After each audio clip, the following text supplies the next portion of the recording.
여러분 오늘 채플에 참여해 주셔서 감사합니다. 옆에 있는 분과 사랑의 인사 나누시겠습니다. 사랑합니다. 보고 싶었습니다.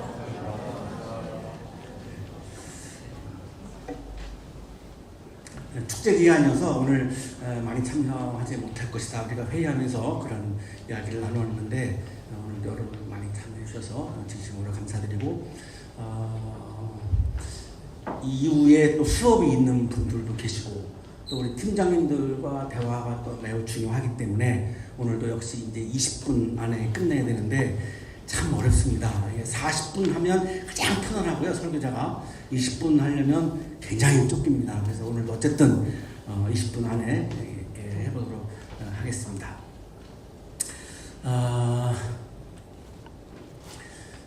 시몬 드보바르라고 하는 프랑스 학자는 1908년생인데 모든 인간은 죽는다라고 하는 소설을 통해서 죽음은 인간의 본질이다라고 그렇게 말했습니다. 교수 자격시험을 봤는데 샤르트르가 1등을 했고 시몬 드보바르가 2등을 했습니다. 그리고 이 두 사람이 또 연애를 했고 동거도 했고 계약 결혼도 하고 그러니까 시대적으로 굉장히 앞서가는 그런 사람이었고 사진을 보면 참 멋있습니다. 굉장히 여성이 아주 멋있는 그런 외모도 가지고 있고 그런데요. 인간은 모두 죽는다는 거죠.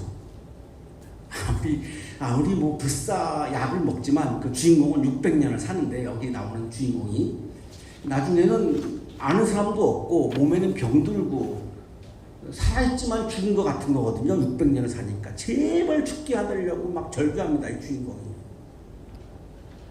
오래 사는 게 행복한 게 아님을 우리들에게 말해주고 있고 오래 살려고 하는 것도 우리의 욕망 중에 하나임을 말하고 있고 우리가 모두 죽는다는 것을 인정해야 한다는 거죠. 인간의 본질이라는 겁니다. 아무리 부유한 분도 아무리 권력이 많은 분도 아무리 여러분 능력이 많아도 죽습니다. 우리 다 죽어요. 인간의 본질입니다. 그러니까 뭐 그냥 황당하고 뭐 그냥 막 싸우고 그러면 살 필요가 없는 게요. 다 죽을 건데. 이 시대 최고의 철학자를 꼽으라면 마르틴 하이데거일 겁니다. 이분이 존재와 시간이라고 하는 책에서 인간은 태어나면서부터 죽음을 떠맡는다 이렇게 말합니다. 역시 이 사람도 죽음은 인간의 본질이라고 말하는 겁니다.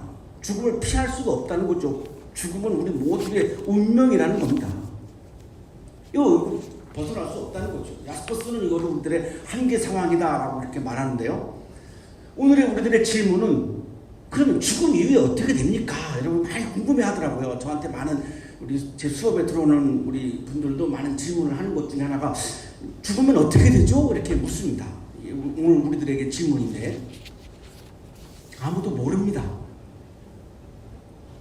제가 수업 때 질문하는 우리 학생분들한테 내일 제가 책을 설교하는데 내일 주제가 죽으면 어떻게 됩니까? 라고 하는 주제입니다. 내가 그랬어요.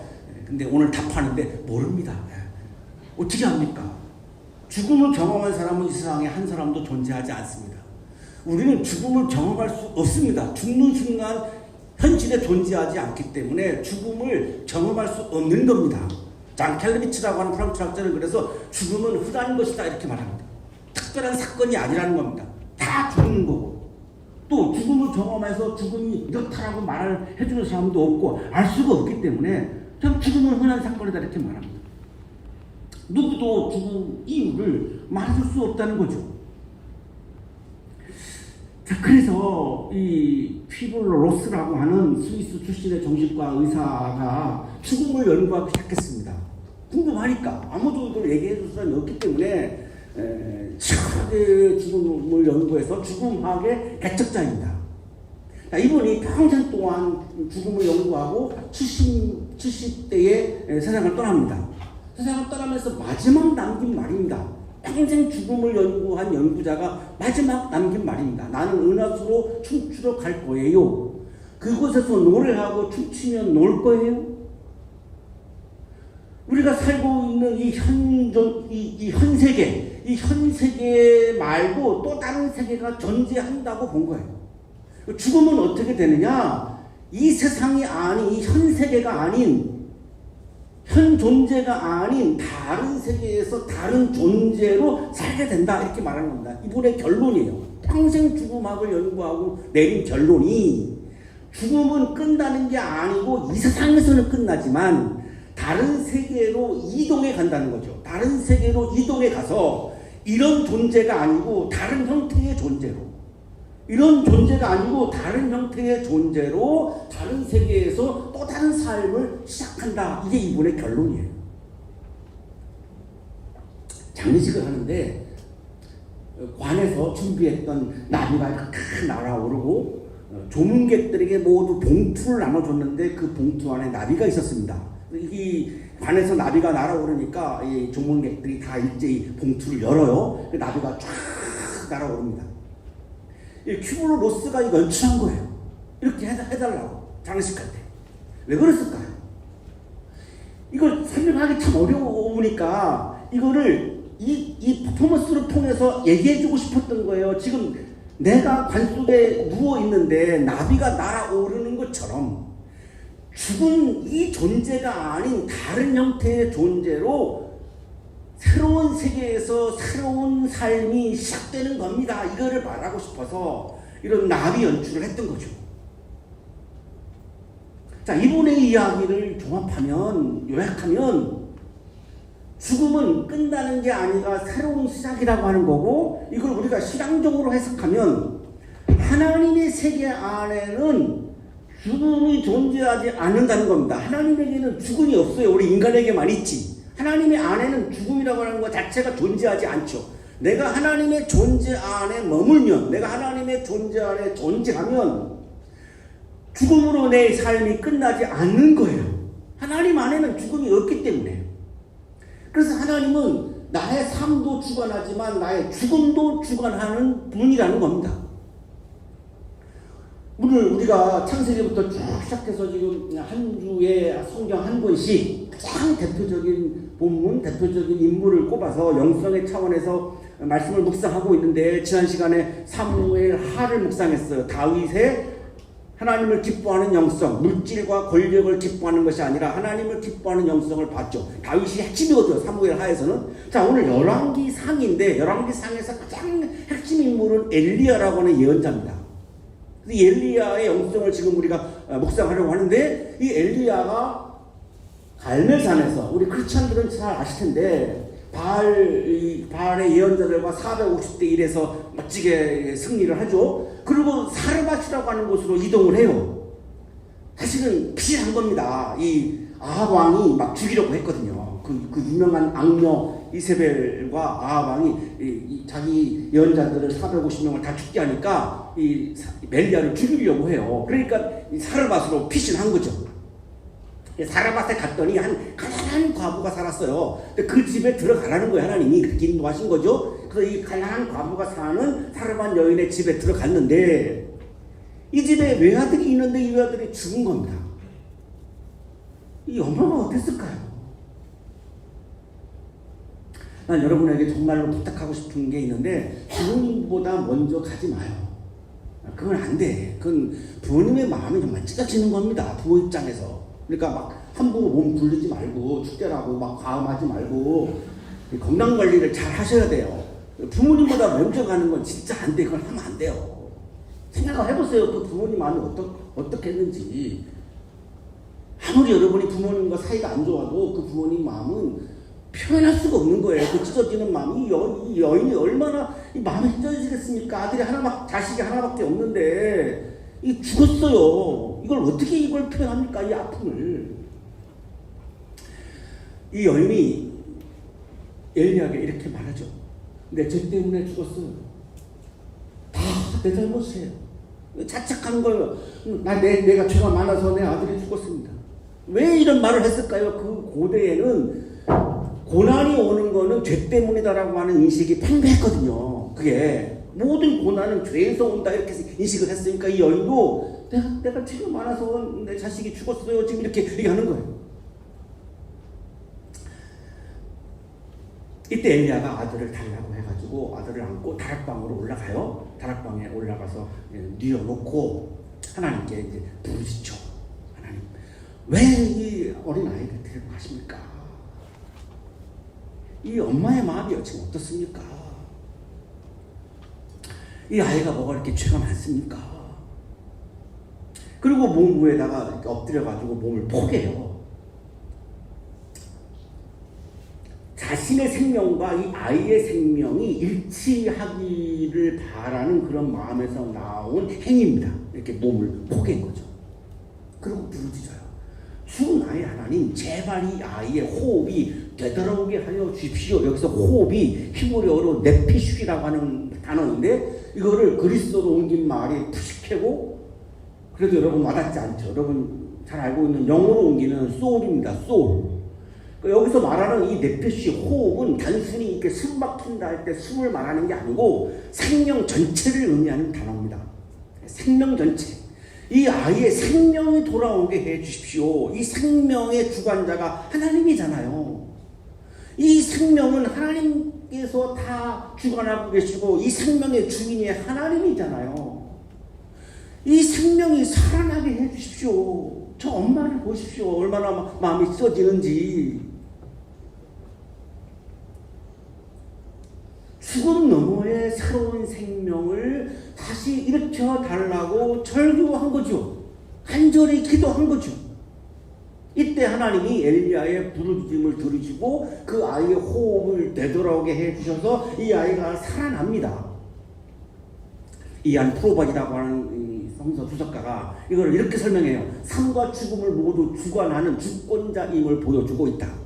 자, 이 사건이 보여주고 있는 것은 우리들의 삶과 죽음을 모두 하나님의 주권 안에서 하나님이 주관하고 있다. 이 하나님의 주관을 우리는 벗어날 수가 없다.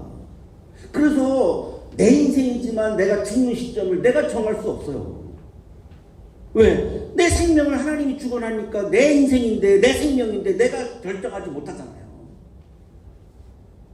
그 이유는 내 생명을 하나님이 주관하기 때문에 내가 결정하지 못하는 거예요. 우리는 다 내 인생이 내 인생이라고 생각하죠. 내 인생. 이 생명이 다 내 생명이라고 생각하죠. 근데 왜 내가 결정 못합니까? 하나님의 주관 안에 있기 때문에 이거를 결정 못하는 거예요. 생명을 지금 살리고 죽이고 다 하나님이 지금 주관하고 있음을 보여주잖아요. 다락에서 내려와가지고 이 아이를 엄마에게 엘리야가 이제 건네주죠. 그랬더니 여인이 고백을 해요. 하나님이 살아계시군요. 당신은 하나님의 사람이군요. 하나님의 말씀은 진리군요. 이거를 이제 고백을 합니다. 이 여인이. 하나님께서는 삶과 죽음을 모두 다스리시는 주관하시는 분이라는 거죠. 그러면 내가 이 땅에서 살다가 죽으면 끝나나요? 끝날 수가 없는 게 하나님 안에서는 삶도 있고 죽음도 있고 다 존재하기 때문에 내가 여기 이 땅에서 이 세상에서 현 존재가 죽는다고 해서 내 생명, 내 삶 자체가 내 생명 자체가 끝날 수가 없어요. 하나님은 이 세상 안에만 존재하지 않잖아요. 이 세상 너머에 있는 또 다른 세계에도 하나님은 존재하잖아요. 리얼리티의 세계만 존재하는 것이 아니라 이데아의 세계도 하나님은 존재하시거든요. 그러니까 이 땅에서 내가 죽는다고 해서 내 삶이 끝난다고 볼 수가 없다는 거예요. 이게 지금 히브리로서 이야기도 그런 거고 오늘 열왕기상에서 하시는 이 엘리야가 보여주고 있는 진리도 바로 그런 거예요. 히틀러라고 하는 신학자가 이제 모네퍼라고 하는 신학자가 히틀러에게 저항을 하죠. 1945년 4월 9일 날 30대 나이에 교수형을 당합니다. 교수형을 당하는 날 이제 감옥에서 이제 마지막 시간인데 같이 감옥에 있는 이제 형제들에게 말씀을 전하고 기도를 해요. 기도가 끝나니까 문이 열렸고 두 명의 간수가 들어가서 보네퍼 나와! 이렇게 소리 질러요. 이제 교수대로 간다 이 말입니다. 이때 감옥에 있는 형제들에게 보네퍼가 마지막 남긴 말입니다. 이것은 마지막이지만 나에게는 영원한 생명의 시작이다. 이것은 마지막이지만 나에게는 영원한 생명의 시작이다. 현 세계에서 현 존재는 마지막이지만 또 다른 세계에서 또 다른 차원의 삶이 시작되는 순간이다. 이렇게 말합니다. 이게 영성입니다. 이 땅에서의 삶이 그냥 이 세상에서 끝난다. 그러니까 나는 최대한 내가 많이 막 벌어들이고 내가 높은 자리에 올라가서 막 호령을 하고 내가 막 최대한 즐기고 뭐 이렇게 살아야지 곧 죽을 거니까 이렇게 생각하는 게 영성이 아니에요. 이 땅에서의 삶이 끝나고 또 다른 삶이 시작된다라고 하는 것을 받아들이는 게 바로 영성이에요. 그렇기 때문에 내가 이 땅에서 사는 동안 최선을 다해야 하는 거죠. 하루하루. 그냥 끝나버린다 그러면 뭐 막 살아도 되죠. 막 살아도. 여기서 도덕 폐기론이 나와요. 옛날 초대교회 사람 교인들 중에도. 또 다른 삶이 또 시작되기 때문에 내가 오늘도 최선을 다해서 살아야 되고요. 최선을 다해서 살면 죽음이 두려워지지 않아요. 최선을 다해서 살았는데요. 뭐가 미련이 있어요? 미련이 없어요. 저는 내일 하나님이 불러가도 예하고 나는 가요. 미련이 없어요. 난 최선을 다해서 살았어요. 내가 부족한 사람이지만 성과도 없어요. 공로도 없어요. 그러나 제가 제 자신한테 최선을 다해서 살았어요. 그러니까 불러가도 그냥 예하고 갈 수 있어요. 뭐 욕심도 없고 미련도 없습니다. 여러분이 미래에 대해서 왜 불안하냐면 오늘의 삶에 대해서 내가 최선을 다하는 게 아니라 막연히 그냥 미래를 바라보면서 불안에 떠는 거예요. 염려하는 거예요. 두려워하는 거예요. 그거는 살아있지만 살아있는 인간이 아니에요. 그거는 오늘도 내가 신나게 살아야 되고 기쁘게 살아야 되고 복되게 살아야죠. 해피하게 살아야죠. 그게 축제예요. 하나님은 그걸 원하세요. 우리 한 사람 한 사람이 기쁘게 살기를 원하시지 두려움과 불안 속에 떨며 살기를 원하지 않아요. 근데 왜 그게 안 될까요? 미래가 불안하고 미래가 두려우니까. 그 중에 가장 두렵게 하는 게 뭐예요? 죽음이에요. 근데 죽음을 두려워하지 않는다면 다른 건 두려워할 게 아무것도 없어요. 죽음을 여러분이 이겨내면, 죽음의 두려움을 이겨내시면, 죽음을 넘어서는 영성을 소유하면 이 세상에 두려울 게 아무것도 없어요.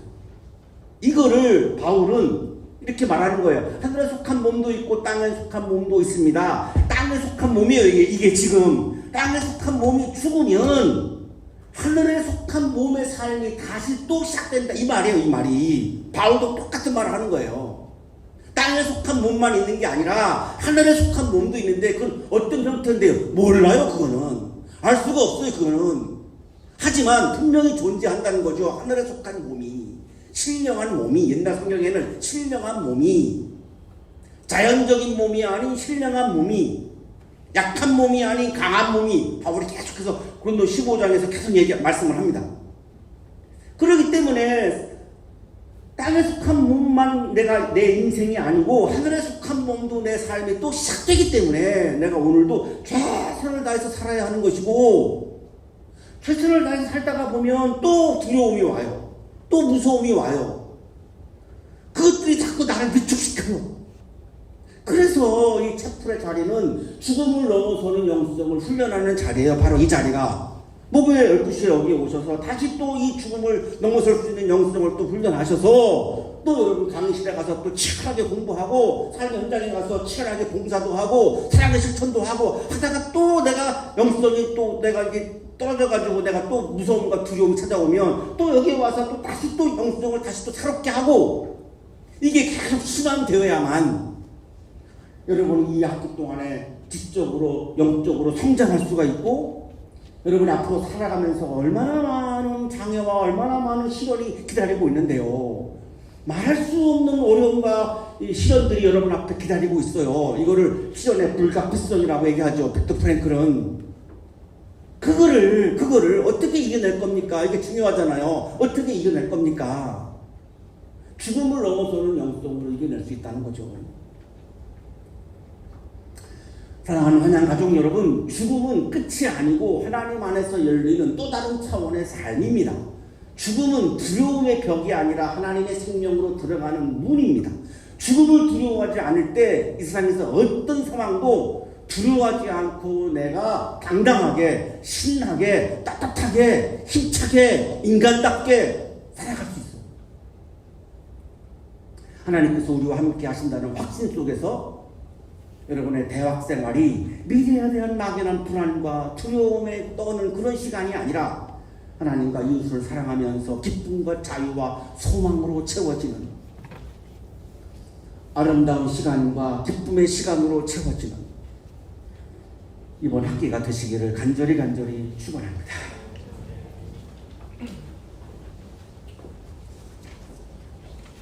주님, 죽음을 두려워하지 않고 하나님 안에서 새로운 생명을 바라보게 하옵소서. 우리의 학업과 관계와 미래의 불안을 넘어 기쁨과 사랑 그리고 하나님 안에서 평안한 영성을 배우게 하옵소서. 예수 그리스도의 이름으로 기도하옵나이다.